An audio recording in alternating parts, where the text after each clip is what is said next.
Okay, so it's my pleasure to introduce our first virtual seminar speaker for the ESS Department Seminar, Professor Kim Cobb. So Kim did her BA at Yale in 1996 and then completed a PhD in oceanography from the Scripps Institute of Oceanography at UC San Diego. She is currently a professor of Earth and Atmospheric Sciences at Georgia Tech. She holds several other positions at Georgia Tech, including the Georgia Power Chair, which is an awesome title. The Georgia Power Chair, and she's the director of the Global Change Program, which maybe she'll talk about a little bit today. She's also the Advanced Professor for Institutional Diversity and the director and founder of the Carbon Reduction Challenge at Georgia Tech.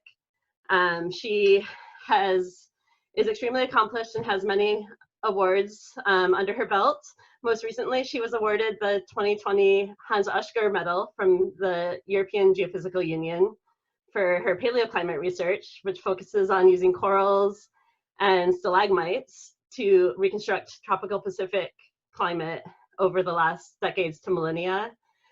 Today, she's going to talk to us about some more recent work she's been doing on climate resilience for the 21st century, smart sea level sensors. So I'll turn it over to you, Kim. Okay, great. Well, thanks so much for inviting me, Kathleen, and company. And it is a great honor to present to you guys remotely today and to give us all, I hope, a much needed distraction from some of the headlines and our daily grinds. I know I am homeschooling 4 kids these days and trying to keep my head afloat and stay sane. And so I'm really happy to share with the earth science community today and remind ourselves that we work together and we have so much to gain when we share like this and kind of keep our heads above some of the fray as we can. So what a great time to celebrate some science. I'm going to talk about some very new work that we're doing at Georgia Tech here.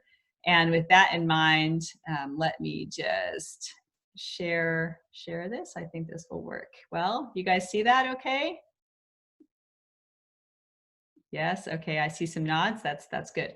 Okay, so really what I want to talk about today, if anybody kind of saw the abstract, you'll see a little bit where I'm going, but this is a project that I'm leading down on the Georgia coast, which is focused on the perennial problem of coastal flooding around our very low-lying coastal region. And so this is work that is highly collaborative, and it's basically just getting started. It's one of these mega projects that hopefully will really deliver deliverables after deliverables and benefits for the community. But I'm going to show you where we are and a little bit about where we're going in the future. And so those of you who know my work, and of course Kathleen just cited some of the work that we've been doing for over 20 years now, focusing on extracting climate extremes from the past, using coral records from the middle of the Pacific Ocean, as well as cave records from Borneo. And this is just one of our lab's latest publications just out of GRL, documenting some evidence from those very records for enhanced El Nino activity in the last 50 years relative to the pre-industrial. So certainly not the first to say something like that, won't be the last, and there's a lot of counterpoints out there in literature, so let the battle rage on that point, but certainly has really allowed me to see how we can leverage past climate information to help understand future climate trends and extremes in areas that for which we have just very little instrumental climate data available. So this is work that is very field intensive. So over many decades, I've been privileged and extremely fortunate. Some of my most impactful moments of my entire life have come from the field. This is a photo of me installing a temperature sensor on a very remote reef, Christmas Island in this case, which is our primary research site these days. And this is 2014, and here you can see the kind of reefs that I'm used to diving on. Very remote, very pristine, very high coral cover, high coral diversity. These reefs are some of the most incredible reefs in the world for their remoteness, in fact. Of course, 2014 was just the beginning of what was to become a massive El Nino event that hit our research sites like a freight train, unfortunately, through most of 2015 and most of 2016, characterized by ocean temperatures that exceeding the threshold for coral bleaching. And so, you jump in the water on one of our expeditions, and the water temperature is of 31 degrees Celsius along the equator in the Central Pacific, which is about 3 degrees Celsius above normal for that site. And so this is a picture of the corals from April 2016, where you can see just wholesale death and destruction on this reef. Lost most of the reefs at this site. Up to 85% of the reefs were killed during this extended, protracted ocean warming event, associated in part with a massive record-breaking El Nino for this region, but also, of course, influenced by the steady creep of baseline ocean temperatures across the world associated with anthropogenic warming. And so, certainly after this event, my research program changed quite dramatically in that we were kind of looking at a coral archive in my lab that was all of a sudden completely irreplaceable. There will never be any colonies at this site that exceed a decade or two in duration, probably. The corals that I had lovingly patched up over my decades of coral reef conservation and lovingly restoring the heads that we had drilled were unfortunately killed during this event. And so those grandparents will never come back. And so we're really looking at a series of ecological collapses that are occurring in our very lifetime here, much sooner than I thought would happen, and much sooner than many coral reef experts had thought would happen. This doesn't signal the demise of global reefs by any means, but certainly a harbinger of things to come as coral bleaching creeps into our lives on a yearly basis. Of course, this last austral summer, hitting the Great Barrier Reef quite significantly, as some of you may have seen through the headlines. And so much, much, much closer to home, this is another problem with water, but here in this case of Georgia, an issue of coastal flooding that's associated with anthropogenic climate change in a very different way. And part of what happened to me after the 2016 bleaching event was a recognition that we are simply out of time, and it's far, far, far too late to sit back as a scientist and kind of throw my hands up to hope that whoever is the recipient of these scientific wonders that we have created as a community will act to act on that evidence and act on that data to create policies that will be sustaining to our planet, to our species, and to the life as we know it. And so part of what motivated this pivot to the work I'm going to talk to you about today is a desire to work in my own backyard in Georgia, where I can have immediate impact on the lives and hopefully livelihoods of my fellow Georgians, and that hopefully through that work, we can create stories that can be told that are based on real projects and real people and real changes that are happening on the ground to make Georgia a place where you can point to some climate leadership in a way that wasn't maybe possible before, or wouldn't rattle off your tongue, shall we say, Georgia climate leadership. Yeah. So this is a long game project, something that meets a current need and is something that is unrolling today. And of course, in California, you have your own pressing local needs to address. And so thrilled to talk to faculty and students alike who were mentioning their seminal work on understanding biogeochemical cycles in arid regions, understanding impacts and propensities for wildfires, understanding drought dynamics, climate extremes, all of the work that goes on at your institution to enrich the landscape for evidence-based policymaking in California. So this is not unique to Georgia by any means. This is something that we're watching play out across the nation, and there is just a call coming out from communities that are more eager than ever to leverage science and service to their long-term health and prosperity. Of course, I say health and prosperity, I'm reminded of how critical a role science is playing right now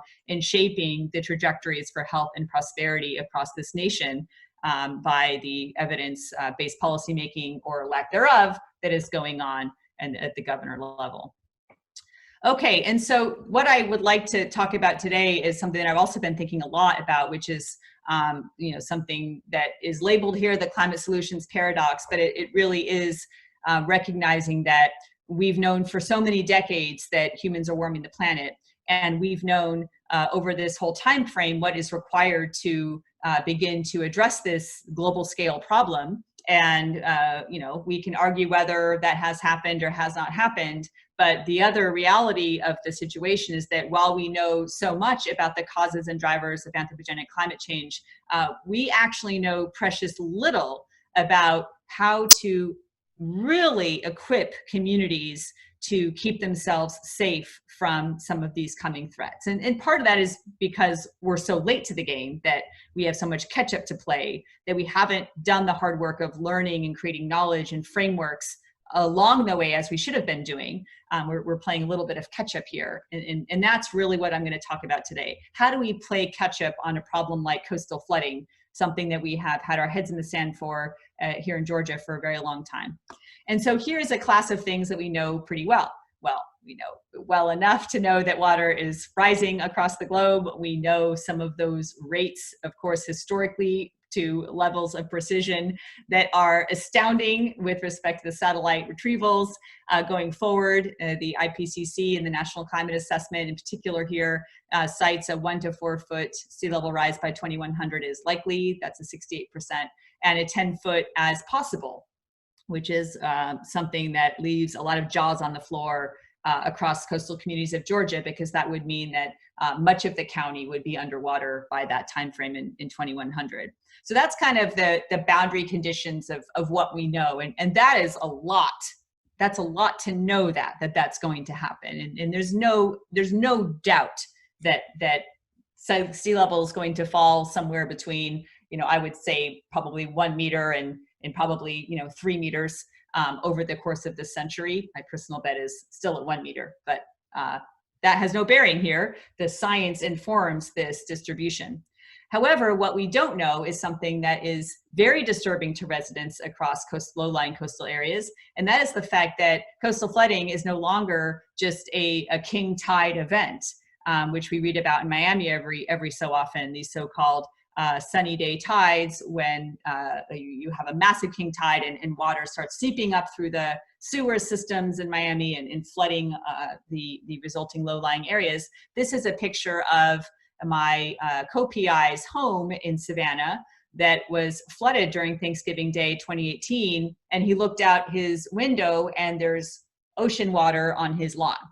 Okay, and so he's asking himself, what's going on and how long is this going to last? How bad is it going to get? And there's a blue sky overhead. And so what we don't know about this particular area is what are the key drivers for coastal ocean flooding? How accurately can we predict them? What kinds of observing systems do we need to help decision makers prepare for these events and keep people safe during these events?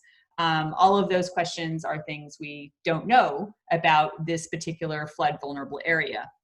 And so this is a basket of things that we don't know. And this question about the things we don't know is where we have the seeds of the project I'm going to talk about today. And so again, just looking at the time trajectories for global sea level rise, we have uncertainties related to where emissions trajectories are going to be. We have uncertainties with the response of the climate system to those emissions trajectories with respect to warming, and then with follow-on ice sheet losses. So all of that gets baked into this incredibly large band of uncertainty going forward. And so we know this stuff, but we also don't know how to create management frameworks and decision support for local officials that are trying to make good use of public dollars and keep people safe and keep their communities solvent and existing over these next decades and thriving. They don't have the tools to support decision making under this kind of spread of uncertainty. And so, they can look at this graph till they're blue in the face. It's not going to tell them what to do. So how do we create a framework for enabling some of this decision support? Now, here in Georgia, we have one NOAA tide gauge for the entire 120 mile coastline.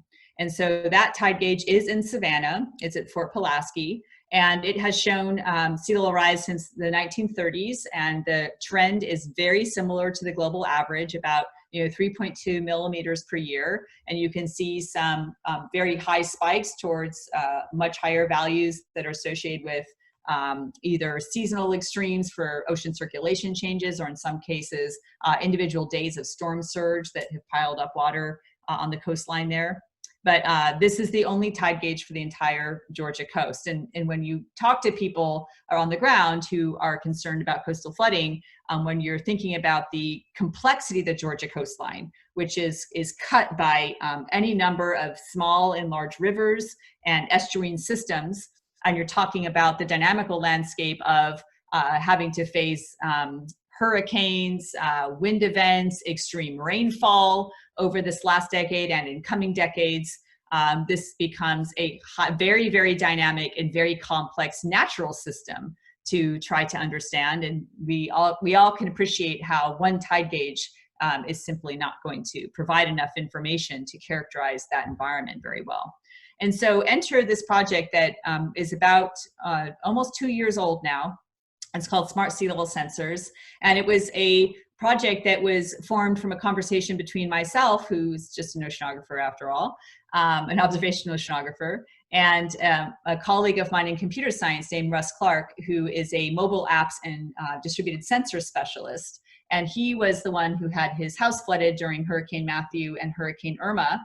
And then on Thanksgiving Day again in 2018, and got to thinking that they really needed some more measurement devices, and they needed a better prediction system for handling the flood risks on a short-term and long-term basis. And I was looking for a project that would ground me in my state on climate solutions. And I love the ocean, so I could pivot my skill sets and observational sensors and instrumentation to this specific system and build something up. And so this website, sealevelsensors.org, you can check it out. But we have 4 main goals. We're interested in delivering real-time data. We are interested in making hyper-local forecasts, so neighborhood-level forecasts on for as long a prediction lead as we can. In our case, we're targeting at least 3 days of accurate predictions. We're thinking about building a framework to support long-term decision-making around coastal resilience, and specifically flood risk mitigation. And then number 4, none of that is possible without raising the literacy around climate science, coastal flooding, sea level rise, and general community awareness and engagement with the science and the data around this problem as it's going to march forward. So the awareness and education piece is absolutely critical. I'll talk a little bit more about that. And so this project has become this mega project very, very quickly. I should mention that it started from day 0. Before we even started the project, we reached out to our counterparts in Savannah and the Chatham Emergency Management Agency. And so they are our co-PIs on this project from day 0. And so Nick Deffley from the City of Savannah Department of Sustainability and Randall Matthews from the Chatham Emergency Management Agency, we are the leadership team for the project. We do all the project management together, and we make all the decisions together collaboratively between the 4 of us. And so that's a city municipal authority, a county municipal authority, and 2 scientists at Georgia Tech from different colleges at Georgia Tech. And so what this ecosystem is trying to communicate is that there are a huge variety of different kinds of stakeholders that call themselves part of this project. The National Weather Service, Georgia Climate Project, which is a consortium of universities across the state focused on climate, the Tybee Island Marine Science Center, which sees 60,000 visitors a year, Sea Grant, Georgia. And I can go around this whole thing, but I won't in the interest of time. But I just want to point out one key partner here, which is the Harambe House on the bottom there, Citizens for Environmental Justice, which is a 30-year-old organization based in Savannah focused on advancing environmental justice for Savannah's underserved populations, and specifically low-income African Americans who have long been victims of structural racism and historic marginalization in Savannah and across the entire Southeast for that matter. And we are so thrilled and humbled to call them a project partner and to be working together to advance some common agendas that we have to hopefully shape the future of what climate resilience looks like from the lens of equity in these communities. And so I'll talk more about that in a minute. That's just a bookmark. And so this is the map of the current sensor array that we have on the ground. To our knowledge, it is the highest density sea level sensor network in the world, which is kind of ridiculous that it's based in Savannah, but there you have it. These are 43 sensors, and they cover a very small geographic area. And they have their highest density along the coastal areas where the ocean dynamics interface with the estuarine dynamics and the hydrological dynamics of the inland watersheds. And that's where the complexities really come to light in our data sets. These data sets have been going for a minimum of several months for the newest installations and a maximum of about 2 years since our first sensors went into the water. And here on the right, you can see what these sensors look like. So it's a box, it's a shoebox size. It's a waterproof housing on that sensor. And there's a little cone-shaped gray piece coming out of the bottom of the shoebox, which is an ultrasonic device pulsing down to the water surface. And that is a travel time calculation that tells us the distance of the line of sight there. And then the antenna here is relaying that data back to a gateway device, which is reporting the data back to a Georgia Tech server over the LoRaWAN wireless connectivity protocol.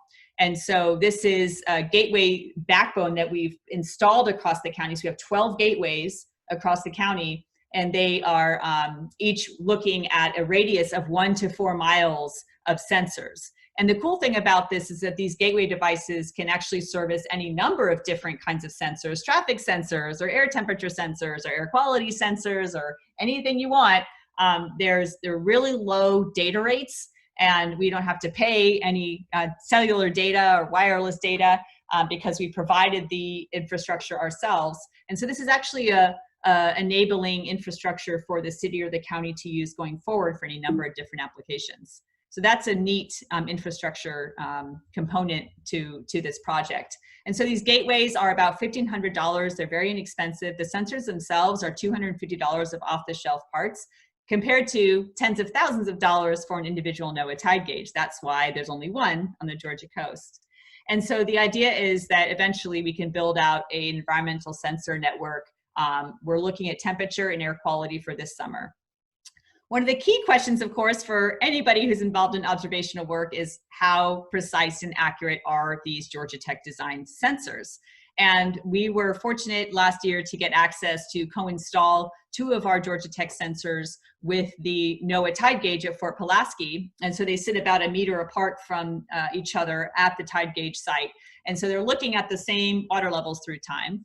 And it's hard to see on this plot, but there's a huge tidal range in Savannah, but the sensors are actually overlaying the NOAA tide gauge exactly in line with those data sets. And so much so that if you crank through what the residuals are on our sensors versus the NOAA tide gauge, you get an average of less than 1 inch of error between our sensors and the NOAA tide gauge. And at any maximum time is about 6 inches at a maximum offset. So that's probably even could be waves, different waves that are interfering with the sensor lines of sight slightly differently across 1 meter of ocean.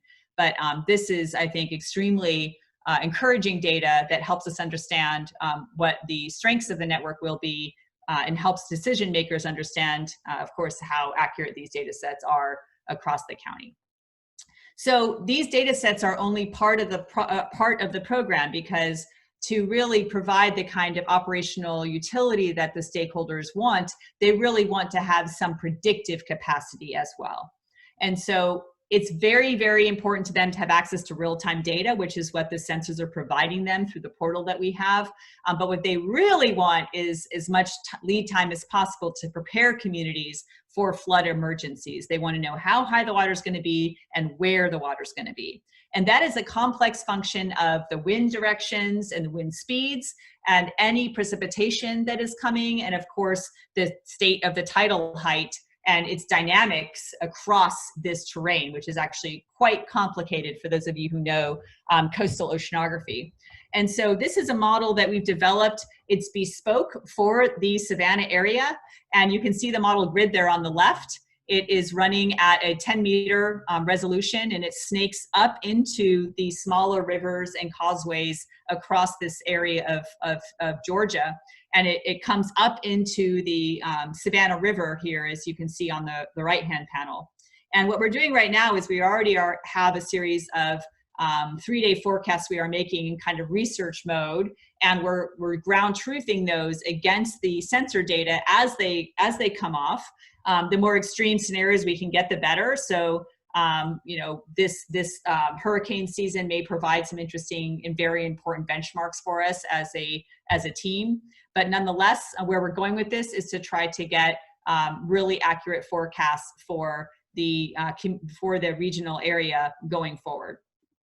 And so this is just the first step of many steps we'd like to take, because once we get this ocean model put in place and we have it running operationally with its stated uncertainties and limitations, what we need to do to get a full grasp of the flood risk is to incorporate a atmospheric model and a land hydrology model, because as we have all seen with the past hurricanes events, it's not just the storm surge, it's also the precipitation that comes as the pile-on of these extreme weather events that really can make the difference between an area that floods catastrophically and one that doesn't flood at all.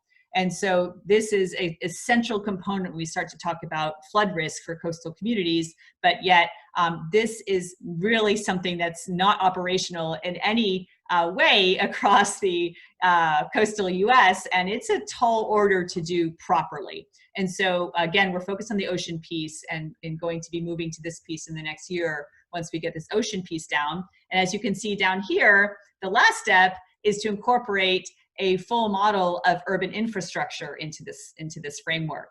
And so obviously this picture here in Savannah helps us understand that the Savannah River cuts right through Savannah. On one side, there are these marshes. On the other side of the river, there's the Savannah downtown area, and it has very steep topographical changes. It has historic areas, it has low-lying areas, it has green spaces, it has concrete jungles, it has pockets of very vulnerable communities, pockets of very wealthy communities.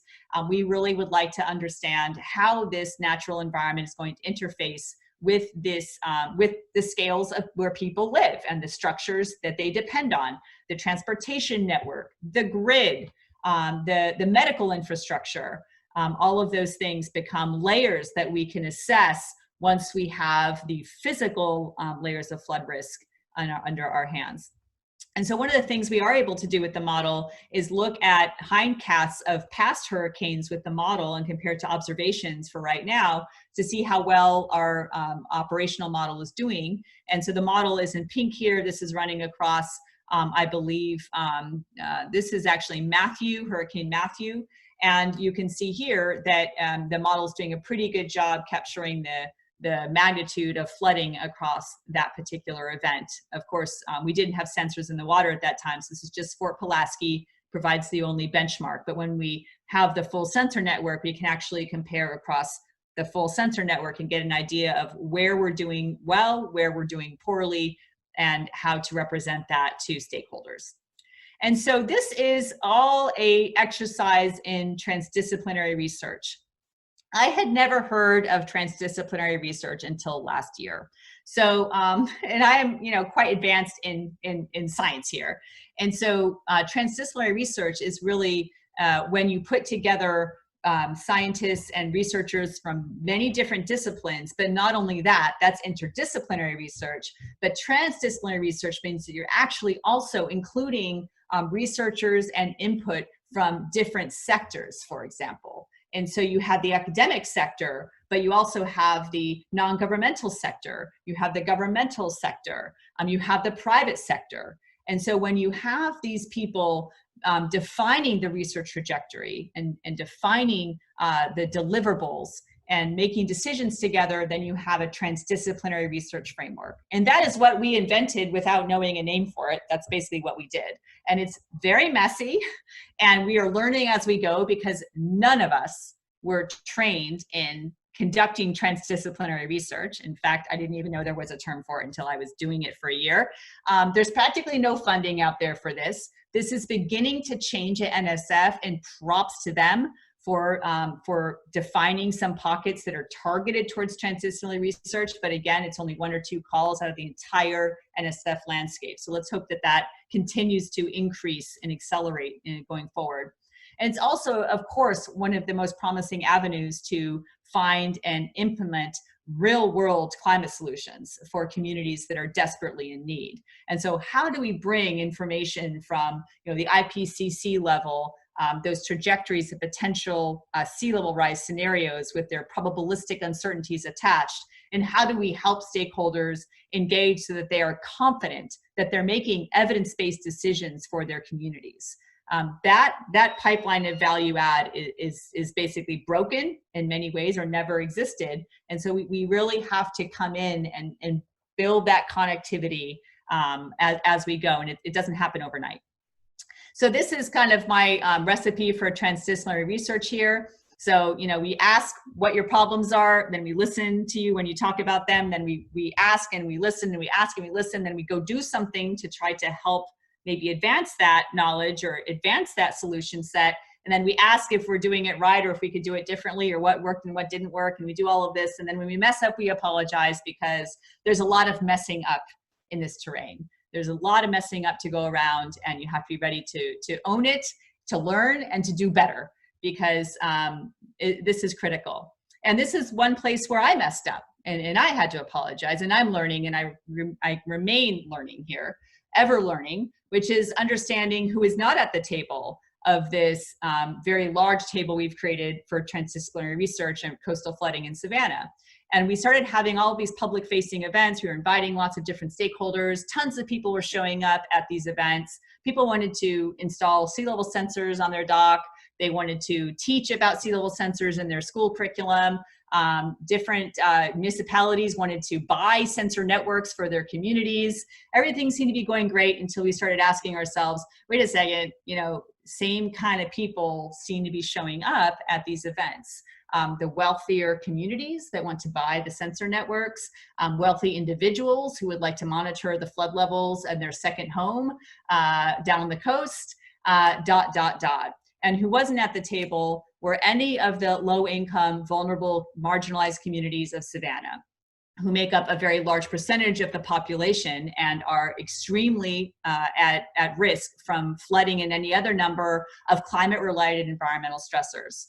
And so this is just reminding us of that in a way that I think drives the point home. This is a map of potential economic losses across the United States by 2100, where the red areas are indicating counties of up to 30% losses by 2100. And when you dig into this report, which I don't go into here, but I encourage you to read it from the Brookings Institution, you will see that all of this red swath is really indicating the largest percentage contributor to this is mortality losses from extreme heat.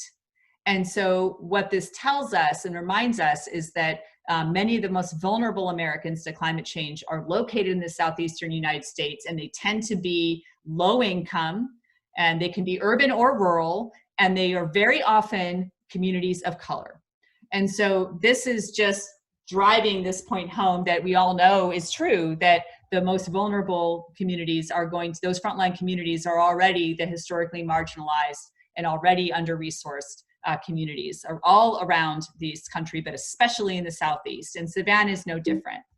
And so when we started to think about how do we change this, we thought, well, we are going to reach out to the leading environmental justice organization in Savannah, the Harambe House, and we're going to invite a partnership with them. And so we were very, very fortunate to have a meeting with the director, Dr. Mildred McLean, who is an amazing matriarch in her community. She is without parallel. Oh my goodness, you should just Google Dr. Mildred McLean and you will see some of her speeches pop up, and you too can learn. At any rate, we got a meeting and we sat down and I began to explain our program on sea level sensors. We were thinking, we could install some sensors in the neighborhood. We were thinking a lot of things about, you know, infographics we could create and all this stuff. And you know, she said she had some things to say. And so, and then we were quiet for about an hour and a half, and she talked for about an hour and a half, and she had a lot to say about the ways that her community had been used by researchers in the past, about the ways in which her community had suffered under poor air quality for decades, about the ways in which the EPA had turned a blind eye to her community's lead soil problems and contaminant issues, the ways in which her community had been sandwiched between a major highway and the industrial areas of the Port of Savannah, which flank their boundaries on both sides. And she talked for an hour and a half, and then I had to apologize because I had come in with a very naive approach and with all the best intentions, but it had a lot to do in cementing this partnership. And so by apologizing and asking and listening and learning and with a whole lot of eating crow there and trying to do better, we have established a very long-term partnership with the Harambe House. And what we heard from them is that they want us to focus on their schools. What we heard from them is that they want us to focus on air quality, which is one of their most pressing and prolonged issues that has never been addressed sufficiently to their liking by the city, the county, or the federal government.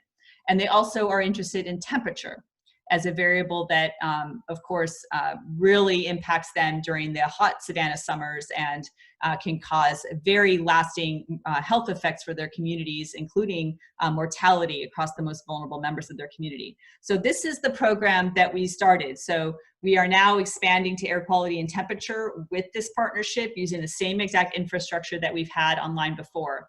And so I don't want to belabor this pretty horrible graphic that I submitted a proposal last year. As proposal graphics go, it's pretty bad, but I want you to focus on the green triangle there, which indicates our focus on K through 12 schools as a nexus for community engagement and investment that has long-term benefits associated with it for everybody. And we are going to think about not just putting sensors in there, but building curriculum around these sensors.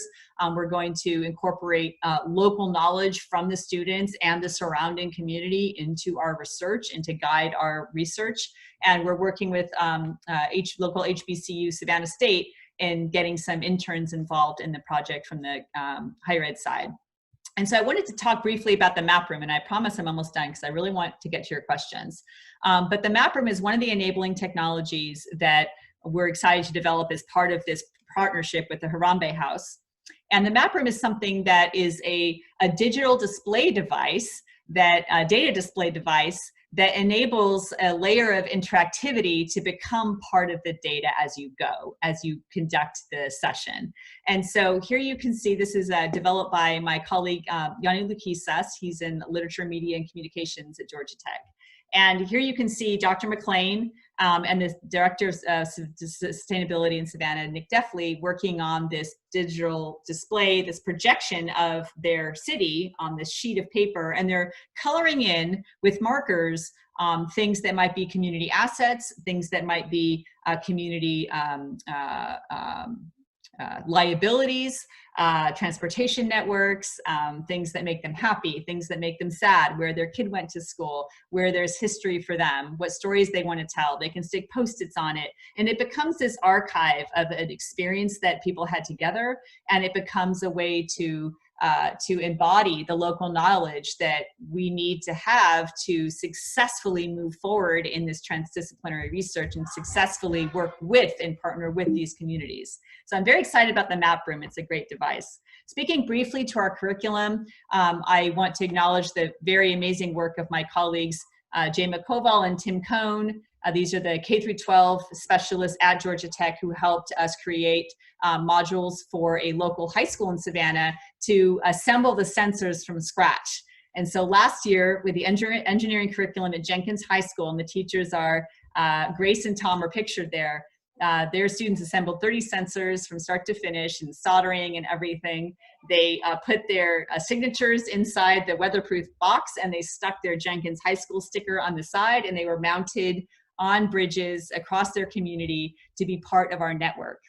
And so the students love it, we love it, and the elected officials have been so grateful to everybody involved for involving the next generation in a skills building exercise that will provide dividends for the entire community for years to come. Likewise, my colleague, Professor Alex Robal, ice sheet glaciologist in my department, teamed up to create a sea level rise curriculum for the Savannah area schools that's available across the coast now on this website for middle school, which is where earth science is taught here in Georgia. And it just did an amazing job incorporating the sea level sensor data into that curriculum and kind of making it come alive for the students who, of course, are already experiencing sea level rise in their communities and will be grappling with this issue for decades to come. And so Kathleen talked briefly about the Global Change Program that I direct at Georgia Tech. And it's very exciting to talk about climate solutions these days and to think about what Georgia Tech could do to build research capacity around climate solutions in a way that I like the project I've just shared with you, but also to think about how we can equip the next generation to be the climate solvers that we need them to be. So they need a different kind of training than I got, than Kathleen got. We're going to need to help graduate students accelerate their progress towards being the change agents and climate solvers that we need them to be. And we also need to keep our eyes on the undergraduate populations to make sure that they're getting the foundational material, but also the inspiring stories and the opportunities to be change agents themselves as they make their way through our institutions. I know they're only there for a heartbeat, but so we got to make it quick and we got to make it compelling, but it's what they want to, and it's the right thing to do. So how can we turn our institutions as quickly as we can towards the challenge of our time, both in the research and educational trajectories? And I'm not going to read these summary remarks other than to say that these kinds of low-cost distributed sensor networks are powerful tools for citizen science engagement, but also can drive amazing research agendas when we think about it right, and deliver incredible value for local stakeholders that are needing that kind of hyperlocal information and understanding to support their decisions. And then in general, there's this whole emerging area of transdisciplinary research, which is, I find super exciting, even though I feel like a first-year graduate student again. But how do we turn that into really concrete experiences for our graduate students and undergraduates to get formal curriculum training, but also the real hands-on work that they're going to need to succeed in this business as the opportunities grow over the next couple decades. So with that, I will end it there and hopefully have lots of time for questions. Thank you.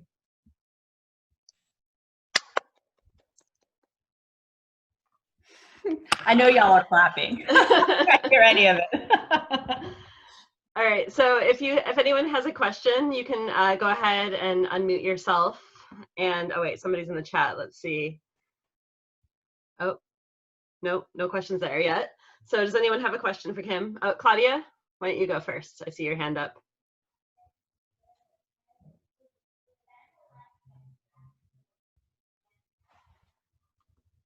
I was clapping. Oh, sorry. Thank you, Claudia.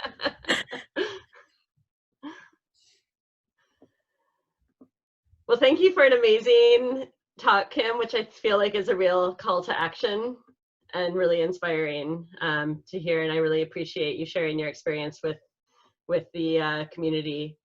And I wonder if you have any general advice for scientists who want to, whether they're graduate students or faculty, who want to take first steps to do this type of community engaged research. What do you think would be the most important thing to think about from the beginning? Well, you know, I mean, I didn't really think about this before I had this really pivotal conversation with my colleague.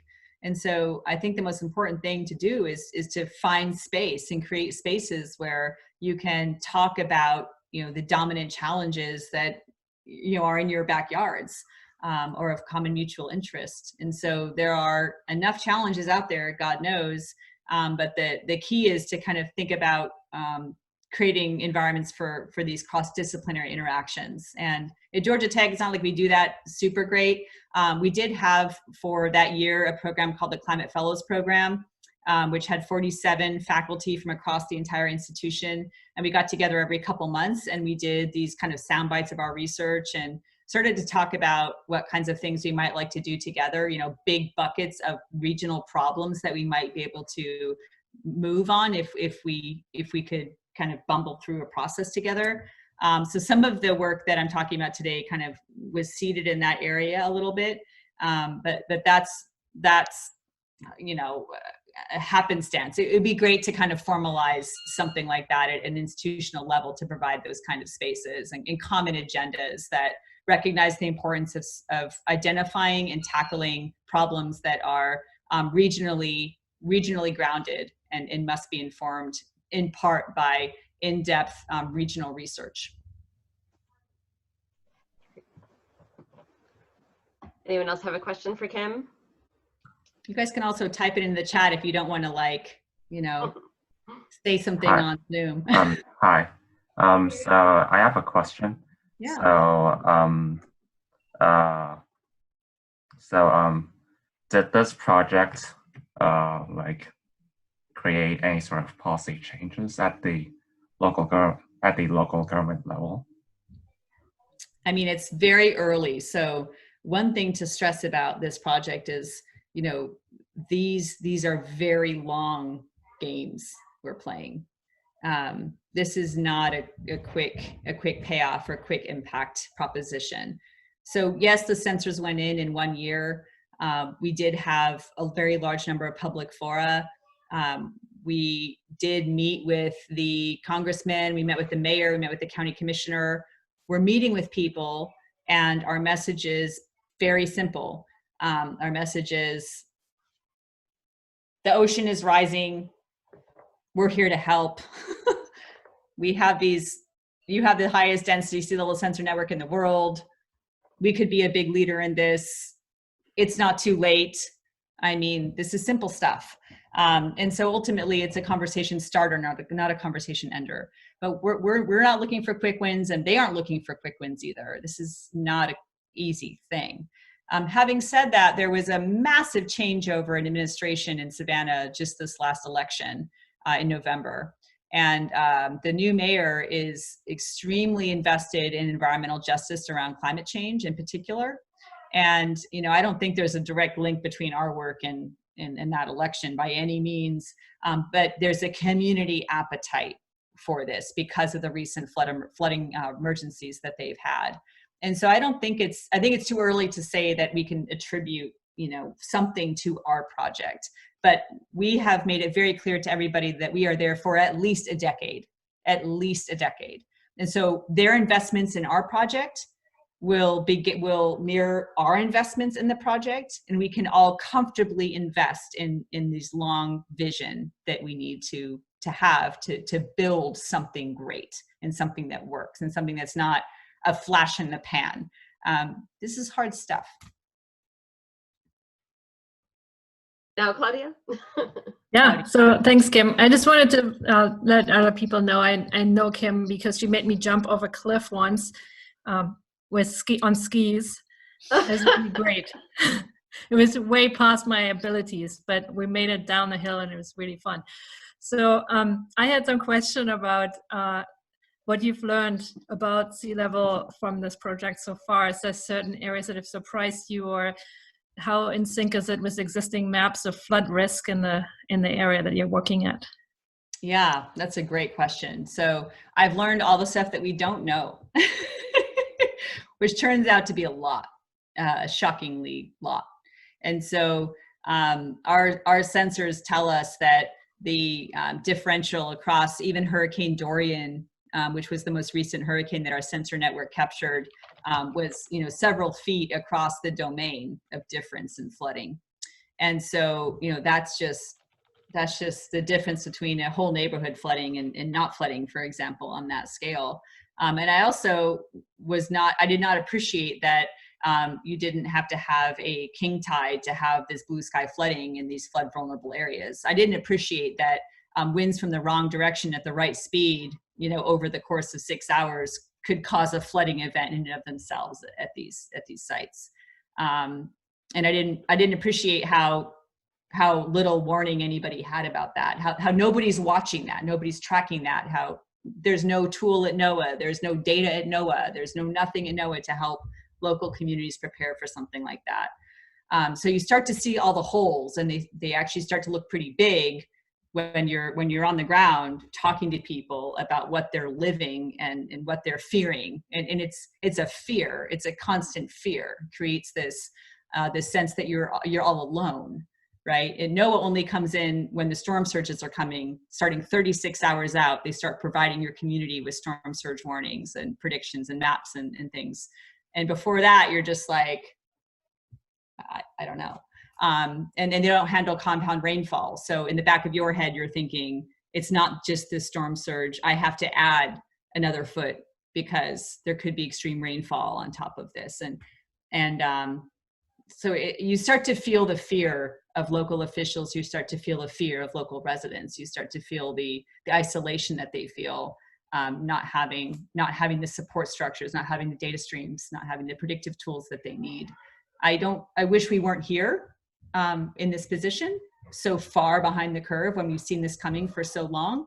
But that's even more of a calling to people like me, who have known this is coming for 30 years, right?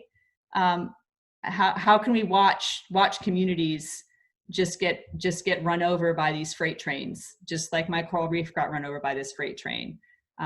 We have to do what we can to try to limit the damage.